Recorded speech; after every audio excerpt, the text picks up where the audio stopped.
Bienvenue à cet atelier pour parler de l'incubation d'une direction achat au sein d'un groupe. Là, en l'occurrence, on va parler de Trigo. Welcome Salim. Bonjour à tous. Très heureux d'être là aujourd'hui avec vous tous pour parler de ce sujet. Donc, je suis Cédric Guillouet, en charge du consulting chez Oxalis. Et je suis Salim Mimi, donc Group Finance Director chez Trigo, en charge des sujets contrôle gestion, reporting et puis aussi système d'information. Alors nous allons parler avec Salim justement de l'incubation en fait, de la direction des achats au sein de la direction financière de Trigo évidemment. On va parler aussi effectivement de l'apport d'Oxalis. Pour démarrer, ce que je vous propose, c'est de refaire un petit brief là sur qui est Oxalis et puis après derrière vous nous présenterez parce que je pense que c'est extrêmement important dans le cadre de cette discussion de qui est Trigo et comment on est organisé. Donc pour le coup, nous Oxalis, on est comment dire, un éditeur achat qui existe depuis une trentaine d'années. On s'est positionné sur la notion de suite achat, c'est-à-dire qu'on travaille aussi bien sur la partie source to contract que la partie procure to pay. On a toute une dimension aussi qui va être amenée à gérer les fournisseurs, donc les SRM, et puis évidemment le pilotage de la direction des achats. Donc on est plutôt positionné sur le middle market et puis effectivement on accompagne surtout en général les premiers clients qui ne sont pas forcément outillés, donc ça c'est vraiment l'objectif. Ce que je vous propose, c'est de démarrer aussi de votre côté, présenter Trigo, parce que je pense que c'est clé dans le cadre de notre atelier, dans le cadre de la présentation du sujet. Trigo, qui est Trigo aujourd'hui ? Donc Trigo, c'est un prestataire de services dans l'univers industriel. Donc prestataire de services de qualité, c'est-à-dire du contrôle qualité, de l'inspection, de l'ingénierie qualité. Et notre objectif, c'est d'accompagner en fait nos clients dans l'amélioration de la chaîne d'approvisionnement et dans la performance de la chaîne d'approvisionnement. Donc Trigo, c'est un groupe qui s'est construit depuis à peu près 20 ans. Si justement on peut le voir ici au fil de la thématique, donc c'est un groupe qui s'est construit depuis 1997, qui a beaucoup évolué, à la fois à l'international et sur ses marchés, par croissance organique et par croissance externe. Et donc ça, c'est important pour la suite de nos discussions, d'avoir en tête ces aspects-là. Si on regarde un peu les différents marchés qu'on adresse, on a des marchés cœurs, l'automobile, l'aéronautique, ce qu'on appelle le heavy transportation, qui sont les engins de chantier ou les engins agricoles. Et donc, en conclusion, finalement, Trigo, qu'est-ce que c'est ? C'est à peu près... donc c'est une société qui est là depuis un peu plus de 20 ans. Donc on peut le voir justement sur la suite. C'est présent dans 25 pays. Donc il y a une coloration internationale qui est très forte. C'est à peu près 10 000 employés. Donc c'est une diversité culturelle, géographique et industrielle. Les sociétés qui ont été rachetées, quelle taille ? Il y a de tout, il y a vraiment de toute taille, il y a les acquisitions qui ont été vraiment transformantes dans la culture, soit marché, soit industrielle. Et puis il y a aussi des acquisitions qui ont des plus petites tailles, simplement qui permettent de rajouter certains services qui nous manquaient dans notre portefeuille. Comme vous le disiez, en fait, ce serait extrêmement important, extrêmement structurant pour la notion de direction d'achat derrière, d'une notion de direction d'achat groupe, des activités différentes, donc potentiellement, à un moment donné, peut-être des achats qui sont un petit peu différents, des tailles d'entreprises rachetées très différentes. Donc quelque part, quand en fonction de là où on atterrit, on a des maturités qui peuvent être extrêmement différentes. Donc je pense qu'on sera amené à en reparler. Et puis surtout, effectivement, en termes de taille de business, une maturité aussi des processus qui sont très très divers et variés. Alors on est là, l'objectif c'était de parler de l'ambition de la direction des achats de Trigo. Alors Salim, c'est quoi l'ambition des achats de Trigo ? Donc l'ambition des achats de Trigo, en fait, c'est d'abord une ambition de la direction financière. Pourquoi ? Simplement, par rapport justement à ce qu'on s'est dit sur la culture Trigo et la manière dont Trigo a été formé, on a voulu créer en fait une sorte de corps modèle finalement financier qui nous permette de structurer d'abord notre processus finance. Pourquoi ? Parce que nous, on est donc un groupe qui travaille donc sur la qualité et donc par définition aussi sur les incidents qualité. Donc ça veut dire qu'il faut qu'on soit réactif, il faut qu'on soit agile dans la manière dont on peut adresser en fait, nos thématiques clients. Et donc côté back-office, il faut qu'on ait une organisation qui soit homogène, qui soit la plus structurée possible, parce que c'est la colonne vertébrale de notre groupe.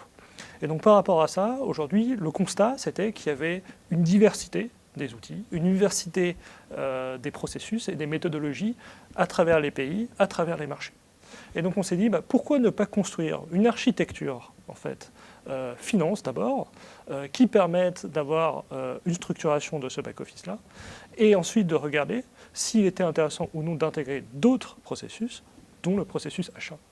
Parce que finalement, comme on est un prestataire de service, nous, dans l'univers du service, la première composante en fait, de notre structure, c'est d'abord les ressources, enfin le personnel, et ensuite les achats sont la seconde brique de cette architecture. Et donc on est venu greffer sur cet univers en fait, d'outils finance la thématique achat, avec la vocation du coup de structurer aussi ces processus-là. Alors c'est d'autant plus vrai qu'on disait au début, Trigo, c'est croissance externe, société de différentes tailles, maturité des processus très, très différents. Donc à un moment donné, il faut adapter effectivement un corps modèle qui va être capable de se déployer dans l'intégralité des structures, j'imagine. Tout à fait, tout à fait. Donc il y a eu beaucoup de réflexions sur comment est-ce qu'on approche ces aspects-là. Et donc quels sont les points importants qu'on veut mettre en place sur cette thématique achat. Et donc on s'est rendu compte de plusieurs choses, c'est qu'on avait un manque de contrôle en fait, sur le processus achat. Il y avait un manque de visibilité sur la manière dont se déroulent les achats. Il n'y a pas forcément le même workflow d'approbation dans tous les pays. Il n'y a pas forcément aussi la même gestion des flux. Et par rapport à ça, en outre, on a aussi la thématique finalement de la gestion de nos fournisseurs. On s'est dit, peut-être que c'est intéressant de pouvoir à un moment donné centraliser les achats par rapport à ces fournisseurs-là pour créer des effets taille, des effets volume et nous permettre une meilleure marge de négociation. On en reparlera. Alors en fait, on est sur les universités des achats, donc forcément c'est une population d'acheteurs, de directeurs achats. On est encore dans des débats où à un moment donné, la direction des achats, est-ce qu'elle doit dépendre de la direction financière? Est-ce qu'elle doit dépendre de la direction des opérations? Est-ce qu'elle doit dépendre de la direction générale? Évidemment, il y a une notion en fait, comment dire, des directeurs achats qui veulent absolument rentrer dans le comité de direction pour être capable d'avoir un peu plus de moyens. C'est quoi votre vision par rapport à ça et le fait que finalement ce soit la direction financière qui à un moment donné initialise cette démarche? Donc, pour être honnête, aujourd'hui, nous, au niveau Trigo, on n'a pas de direction achat groupe. Ça n'existe pas. On a une direction financière groupe, effectivement, qui est bien structurée, mais les directions achats, ce n'est pas le cas. Pourquoi? Parce qu'on a un portefeuille en fait, de pays et de marchés qui sont très différents.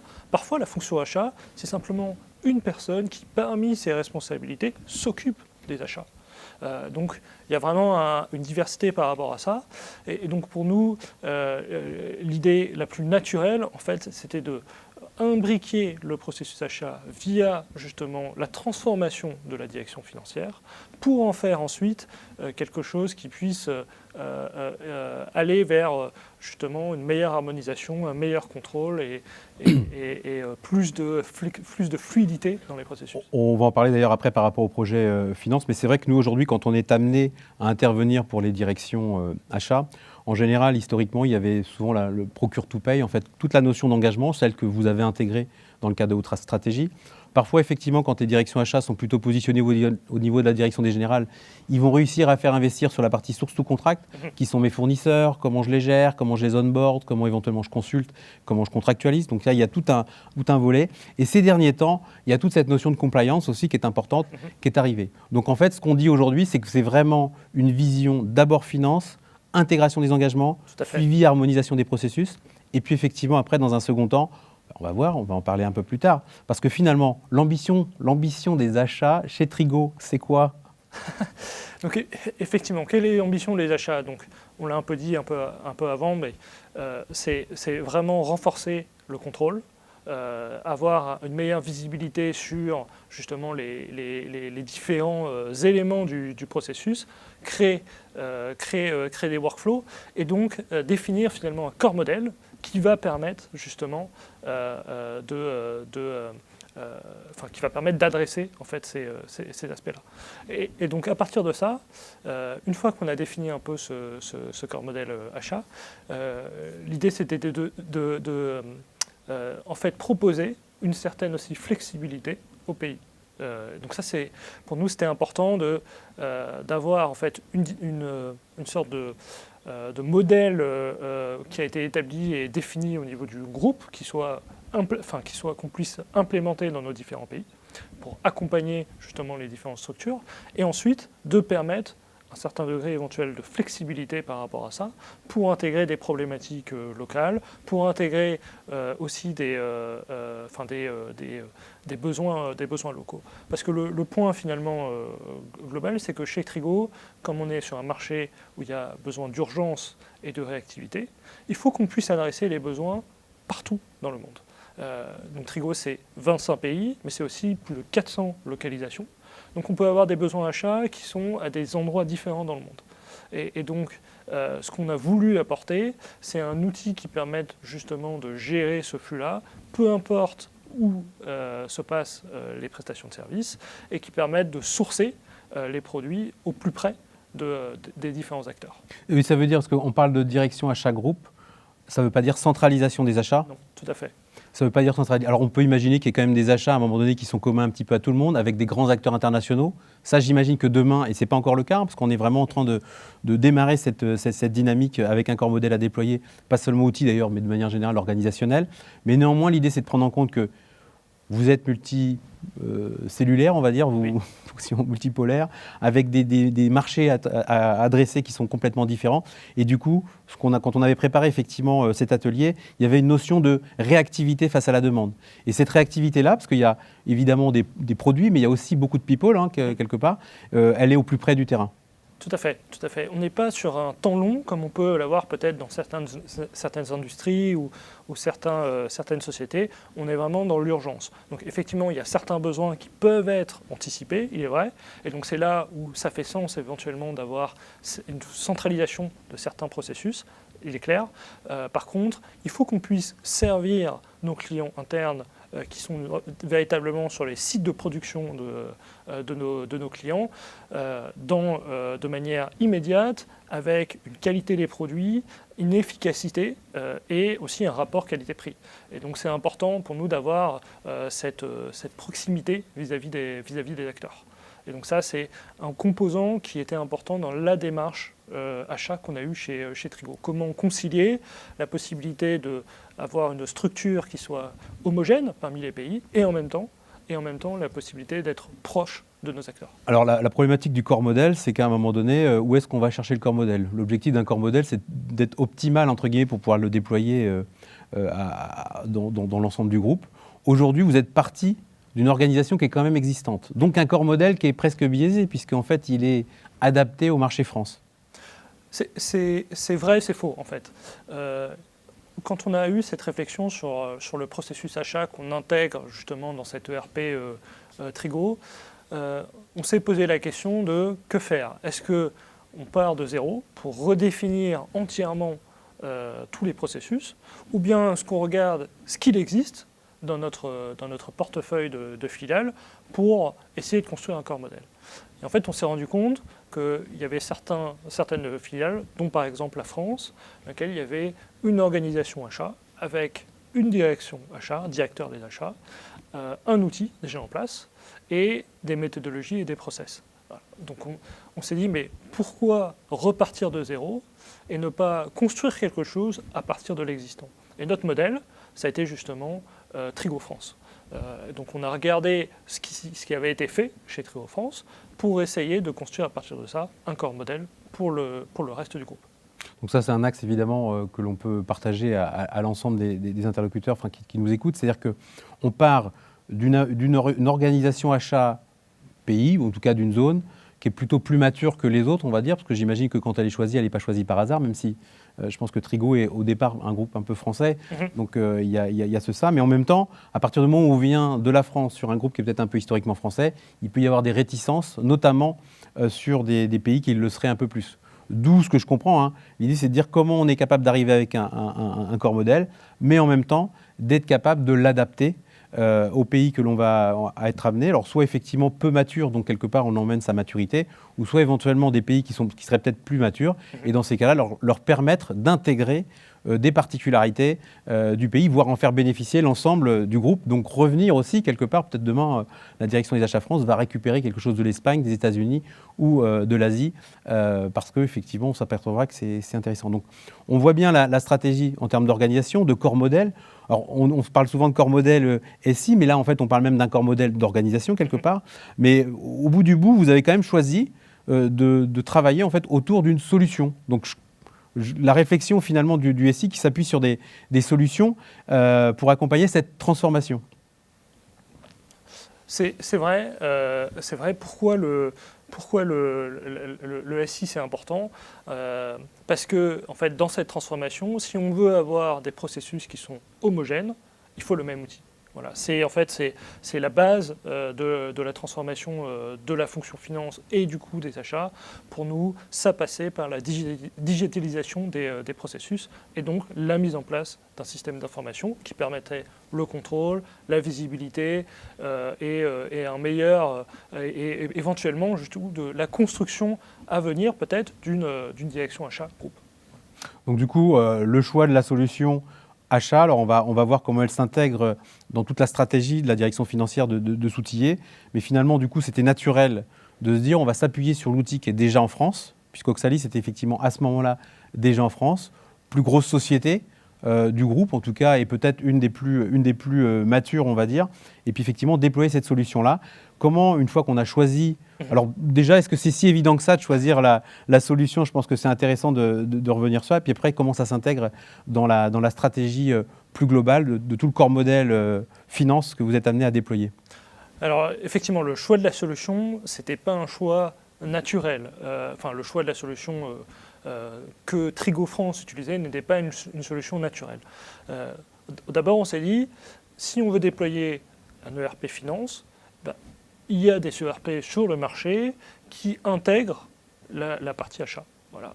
Et donc, on avait une réflexion globale, justement, d'avoir un ERP qui soit capable de couvrir tout un éventail de services. Non seulement le record to pay, le controlling, le hire to retire, l'order to cash et le purchase to pay, d'avoir tout cet ensemble de fonctionnalités couverts par l'outil.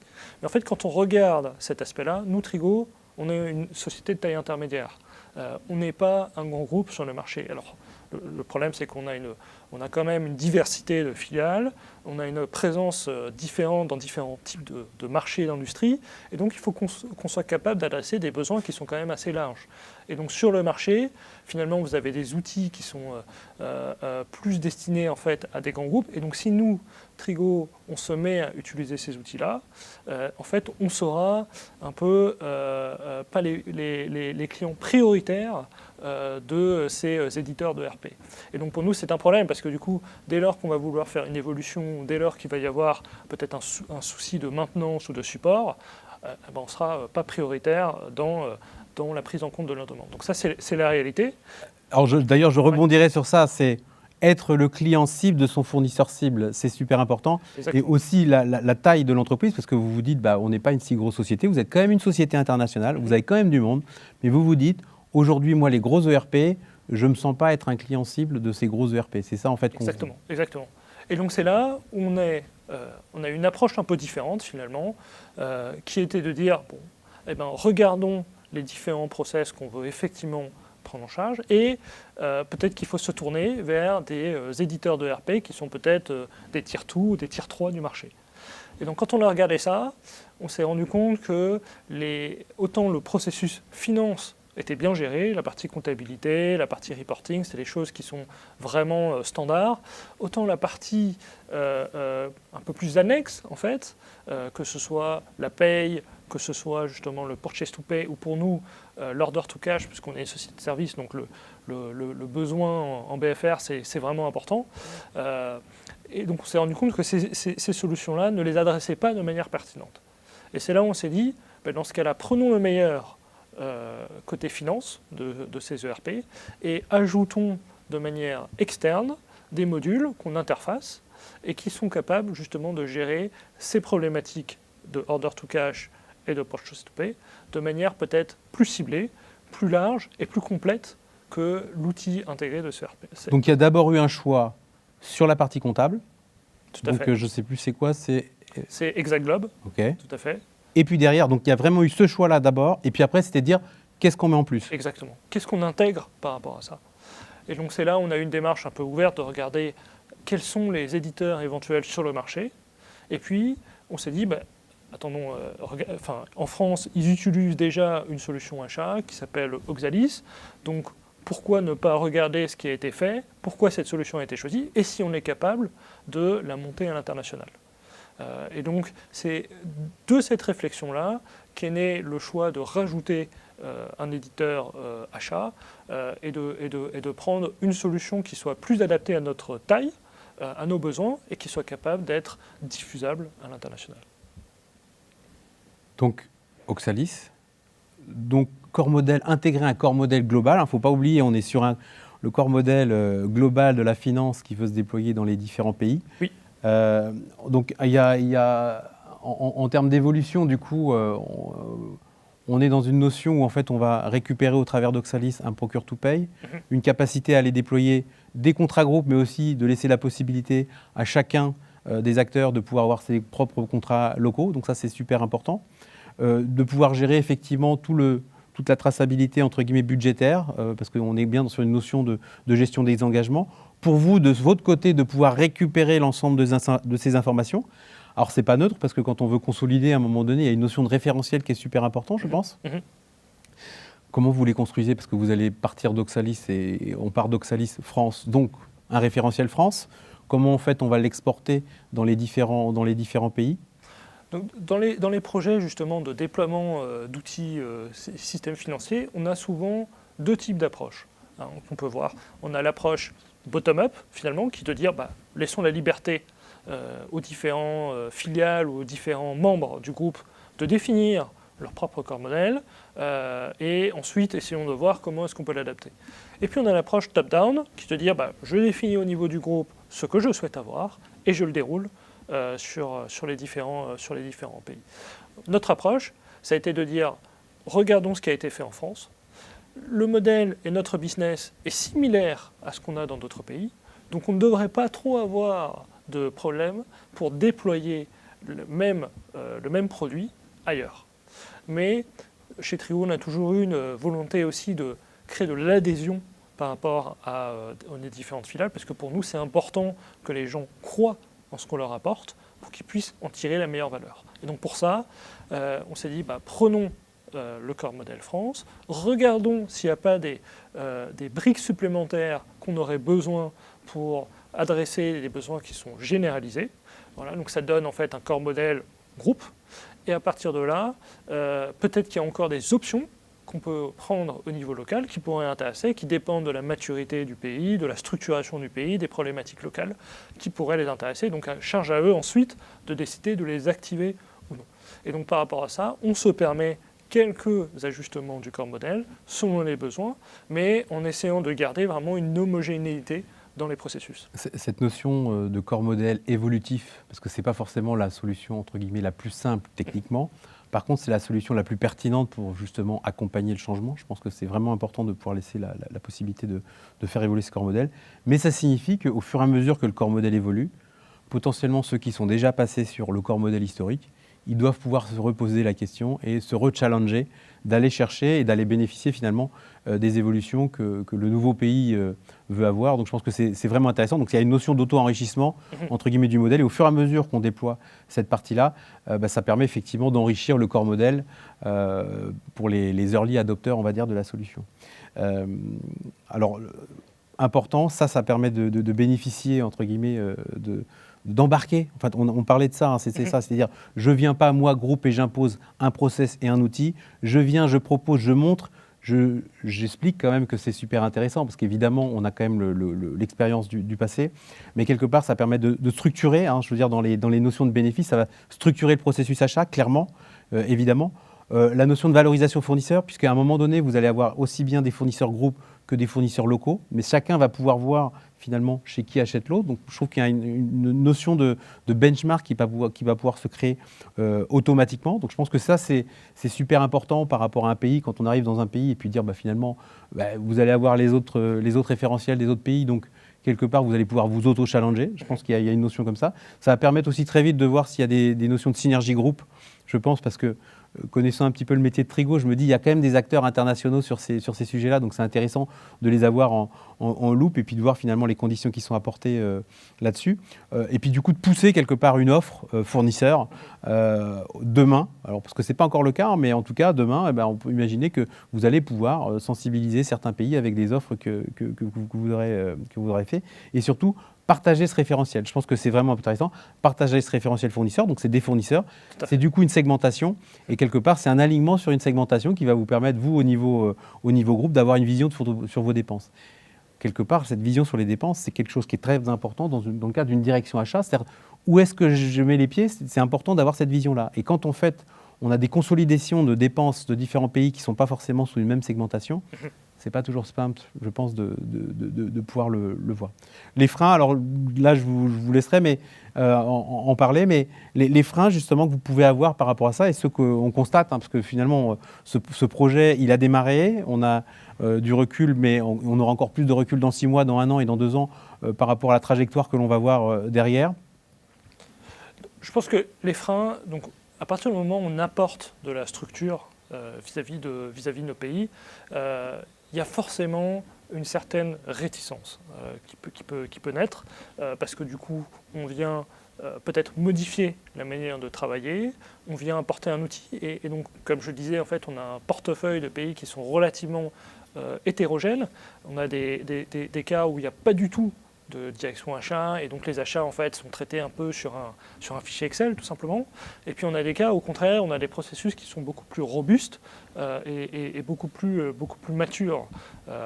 Et donc par rapport à ça, forcément quand on vient dans la démarche groupe, on risque non seulement de rigidifier en fait la structure et donc de créer un frein au déploiement. Et donc il faut qu'on puisse balancer les coûts par rapport aux bénéfices et leur montrer qu'il y a une certaine valeur à utiliser cet outil-là, non seulement pour le groupe, mais pour eux aussi. Il y a une certaine appréhension, parce que du coup c'est un nouvel outil qui va mettre en place des nouveaux processus. Les processus peuvent être un peu différents.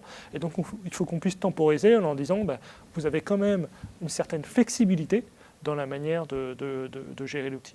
Donc je dirais de manière générale, il y a l'aspect process et structuration qui va créer un premier recul.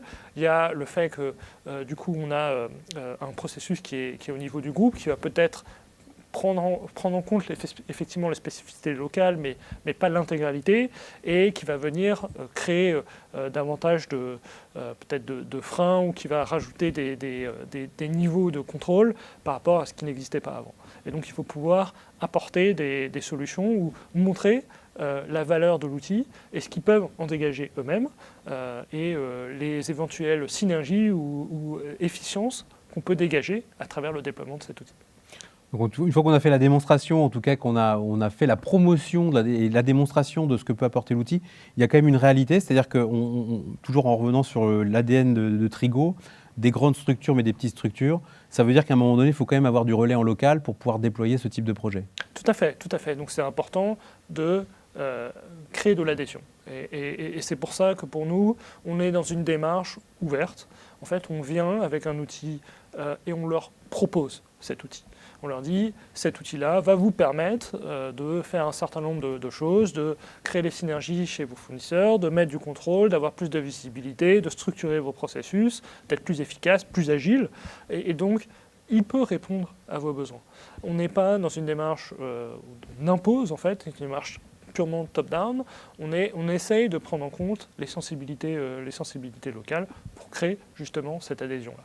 Et ça se gère comment, justement, en termes d'organisation? Parce que du coup, on est vraiment sur une notion quand même groupe qui déploie, dont un outil, pas qu'un outil d'ailleurs, parce qu'en fait, on est bien d'accord qu'en termes d'articulation, on suit, nous, Oxalis, on suit en fait le déploiement d'un outil. Alors, j'ai justement c'est cette notion en fait de tous les pays en fait qui sont à gauche, et puis effectivement, qui se déploient au fur et à mesure qu'on déploie l'ERP, en tout cas l'outil comptable, on va dire, exact. Tout à fait. Donc nous, notre idée du projet, c'était de dire on va déployer notre outil comptable finance, notre ERP finance, et donc on va créer un calendrier avec des plans de déploiement par pays au niveau de notre groupe à l'international. Et lorsque cet outil est déployé, on va venir y rajouter les modules supplémentaires, dont le module achat. Et donc ça nous permet en fait d'embarquer Oxalis et le déploiement de la solution achat au fil du déploiement de l'ERP Finance. Ça veut dire que si l'ERP Finance prend du retard, le déploiement de l'outil achat prend du retard également, puisqu'il y a une dépendance et puis il y a des interfaces en fait entre les deux, donc c'est nécessaire de les articuler entre les deux. Mais en fait, d'un point de vue projet, ce qui est intéressant, c'est qu'on vient avec un pack complet. On leur dit, ça c'est la solution complète, il y a la solution finance, et elle vient avec ses modules complémentaires en même temps. Du coup, pour garantir entre guillemets on va dire ce lien alors, entre l'outil comptable et l'outil achat, mais surtout l'articulation du déploiement au travers les différents pays, des différentes filiales et des différentes zones qui sont prévues. Vous êtes organisé comment aujourd'hui au niveau du groupe pour pouvoir assurer ça et surtout pour pouvoir interagir avec le local? Donc on a une organisation groupe qui est en charge justement de ces projets systèmes d'information au sens large et qui est capable justement de cadencer le projet. Donc on est là vraiment pour à la fois d'abord bien sûr initialement définir le corps modèle et ce qu'on veut en faire, et ensuite tout simplement suivre le projet, suivre l'avancement et voir quels sont les besoins et les prérequis locaux. Et en plus de ça, on a des partenaires qui sont des intégrateurs ou les éditeurs eux-mêmes qui nous accompagnent dans ce déploiement-là, en nous fournissant des ressources, soit parfois locales, soit au niveau du groupe, pour nous aider dans cet accompagnement-là. Et après, au niveau local, on a systématiquement une organisation locale avec une identification de chefs de projet ou de porteurs, avec un sponsorship de la part des directeurs de filiales, qui sont vraiment, pour lesquels on essaye de les mettre on board le plus rapidement possible en leur montrant que cette solution-là a des bénéfices et généralement ça permet de les convaincre et de créer cette dynamique projet. J'ai entendu plein de choses qui m'intéressent effectivement et je pense qu'il est important de partager cette notion de sponsorship. Ça c'est super important. À chaque fois que je viens dans un pays, il faut que j'ai le sponsorship du pays, en tout cas de la direction du pays pour être capable de faire. Cette notion de corps modèle, elle reste intéressante. Donc, du coup, ça veut dire qu'il faut avoir une vision d'où est-ce qu'on met les pieds. Et de notre côté, c'est important, nous éditeurs, puisque à un moment donné, quand on arrive effectivement et quand on est amené à faire les ateliers, on va présenter ce corps modèle. On va être effectivement en présentation pas seulement d'une solution, mais aussi d'une approche métier qui va être amenée à évoluer. Ça va permettre effectivement de sensibiliser les gens et du coup, quelque part, d'évaluer ce gap. Donc la notion de corps modèle est extrêmement intéressante. Et puis c'est surtout, si jamais effectivement il y a une évolution de ce corps modèle, de pouvoir très vite remonter l'information en disant c'est quoi l'impact pour le corps modèle global ? Qu'est-ce qu'il y a comme impact pour les pays qui sont déjà passés et puis surtout, comment à un moment donné, la direction groupe va devoir mettre en œuvre, entre guillemets, un accompagnement si jamais, effectivement, le pays France ou le pays Espagne demain ou tous les pays qui seront passés avant veulent bénéficier des évolutions de ce corps modèle. Donc ça, je pense que c'est vraiment important d'avoir ça en tête parce qu'on n'est pas seulement sur un corps modèle outil, on est vraiment aussi, l'outil est très structurant par rapport à ça et je pense que c'est super important de l'avoir en tête pour le pousser. Oui, tout à fait. Le point important, c'est comme vous l'avez dit, en fait, c'est cette notion aussi de corps modèle évolutif et de voir comment est-ce que, au fur et à mesure du déploiement, on se rend compte qu'il y a certaines fonctionnalités ou spécificités qui sont en fait communes. Et comment est-ce qu'on peut les réintégrer dans un corps modèle pour les faire bénéficier à tous. Ça, c'est un point qui pour nous est important et avoir cette flexibilité dans le déploiement, c'est quelque chose qui nous tient vraiment à cœur. Alors il y a cette notion du coup de ce qu'il faut retenir et c'est un petit peu tout ce qu'on s'est dit là pendant ce moment. Alors c'est important parce qu'en fait on est aux UDA, donc les UDA c'est l'Université des achats, la direction des achats groupe qui n'est pas une finalité, donc je pense que c'est important de le retenir parce que on n'est plus à savoir si la direction des achats elle est à la direction financière, elle est à la direction générale, elle est à la direction des opérations. En tout cas, pour moi, c'est plus un débat. C'est surtout de savoir comment elle s'intègre dans une stratégie d'entreprise. Et finalement, à partir du moment où vous êtes directeur achat demain d'une organisation, quelle qu'elle soit, le but, c'est de pouvoir apporter la valeur dont on a parlé sur le sujet, c'est-à-dire cette notion de faire bénéficier effectivement de synergie au niveau des fournisseurs, au niveau effectivement de la segmentation du savoir-faire des plus grosses filiales ou des filiales les plus matures vers les plus petites. Je pense que c'est extrêmement important. Et le fait de se dire finalement comment on incube à un moment donné une direction achat dans une direction financière, c'est pas un gros mot. Je pense que c'est vraiment intéressant pour le coup de le promouvoir. Enfin, parce que vraiment, moi qui suis dans les achats depuis 20 ans, on en a beaucoup entendu parler. Je pense qu'à un moment donné, ce n'est pas une finalité. Et c'est important. L'objectif, c'est d'être au bénéfice de la stratégie de l'entreprise. Et en l'occurrence, la stratégie de Trigo, qui était de racheter des acteurs de tailles diverses dans des pays différents et dans des organisations différentes. Oui, tout à fait. Enfin, comme vous l'avez dit, en fait, on n'est pas, nous, dans une stratégie initiale qui était une stratégie achat. En fait. On n'avait pas pour objectif initial de créer en fait, une direction des achats centralisée. On s'est dit par contre que ça pouvait être un des bénéfices et un des apports de notre approche. On était vraiment dans une approche, et on l'est toujours, de transformation des structures et des process, transformation de la direction financière, harmonisation des processus à l'international pour avoir une structure qui soit efficace, agile et flexible et réactif sur nos différents marchés. Et en fait, quand on a fait l'analyse des différents processus et des différents aspects de notre corps modèle, on s'est dit, peut-être que justement, il y a un enjeu achat, et cet enjeu achat, il faut qu'on l'adresse. Et la manière dont on veut l'adresser, c'est justement en ayant quelque chose qui soit capable de renforcer le contrôle, de créer des synergies au niveau des fournisseurs, de donner plus de visibilité et des moyens en fait, à nos différents acteurs d'être plus efficaces dans la gestion du quotidien. Et donc embarquer les directions achats historiques, je pense que c'est clé. La France, alors après, je ne sais pas si dans l'ensemble des autres filiales que vous avez amené à déployer dans les prochains mois, il y en a d'autres qui sont aussi matures, donc de ne pas les laisser au bord de la route. Mais en tout cas, on n'est pas dans une direction achat groupe contre les directions achats locales. Je pense que c'est important aussi de l'avoir à l'esprit, et notamment pour ceux qui seraient intéressés à développer une direction achat groupe. C'est vraiment de se dire comment je m'intègre dans le terreau qui est déjà présent, en allant chercher le meilleur de chacun, et puis surtout en ne les laissant pas. On voit ça parfois, et j'ai pu le rencontrer, où à un moment donné, il y a une direction achat groupe qui veut prendre la main sur les directions achats locales. Je pense que ce n'est pas comme ça qu'on le fait. Donc le fait de profiter, entre guillemets, de cette expérience process, fournisseur, outils, à un moment d'une direction achat qui est sans doute peut-être une des plus structurées aujourd'hui, c'est Trigo, c'est intéressant. Laisser la possibilité de toute façon au pays de pouvoir adapter, ça c'est important, et ne pas venir en conquérant, c'est-à-dire se dire la direction achat France, Trigo, on est historique là, on va déployer un corps modèle, et en fait on n'a pas le choix. Et l'approche en fait d'adapter cette partie-là, et puis finalement de se dire on n'est pas là pour reproduire ce que la France fait, parce que tout le monde n'est pas la France. Il y a des particularités qu'il faut absolument garder. Je pense que c'est intéressant. Et puis du coup, il y avait les synergies par rapport aux objectifs associés. Vous allez avoir demain une vision de toutes les dépenses dans toutes les segmentations achats. On n'est pas là en train de dire on va massifier, parce qu'en fait, on pourrait imaginer, on a bien compris que quand on est sur une direction achat groupe avec un business qui est très très local, il faut être capable d'adapter son organisation achat groupe aux particularités de son business.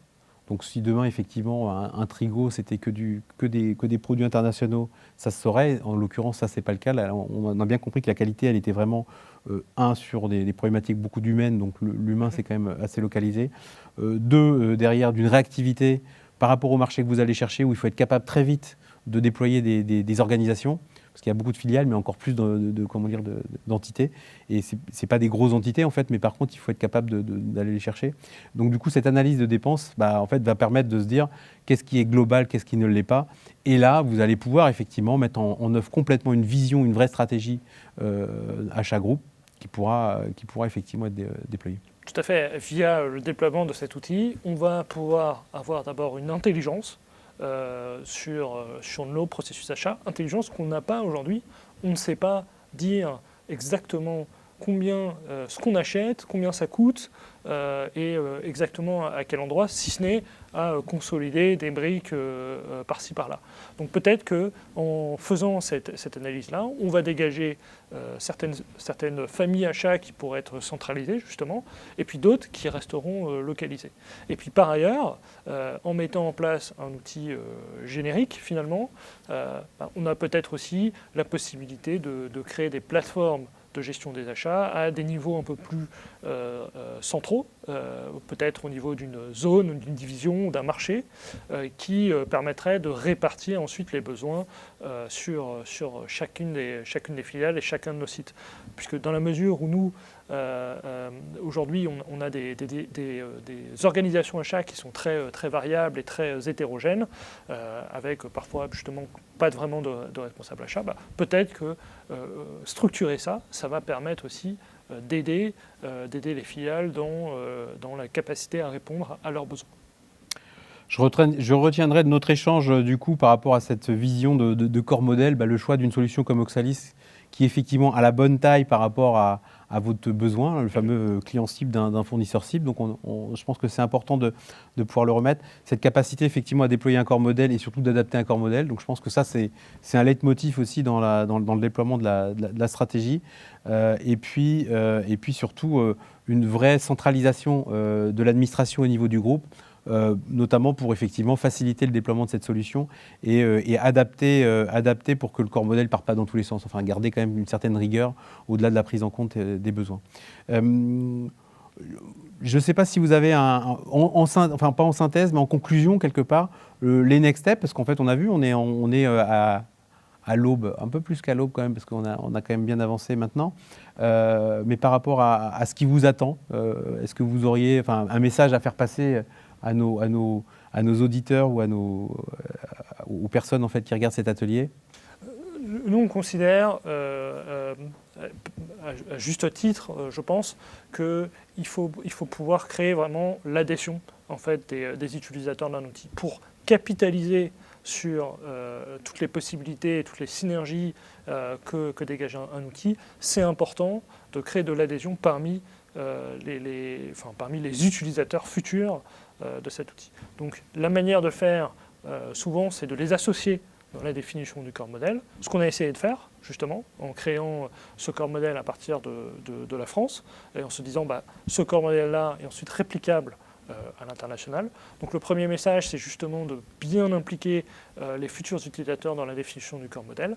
Et le second point, c'est d'avoir cette flexibilité ou cette agilité dans le déploiement. Et donc là, aujourd'hui, ce dont on se rend compte au fur et à mesure du déploiement, c'est déjà que certaines des options qu'on avait listées, en fait, vont devenir partie intégrante de ce corps modèle. Donc on avait listé, par exemple, justement, la fonctionnalité de vidéocodage que propose Oxalis.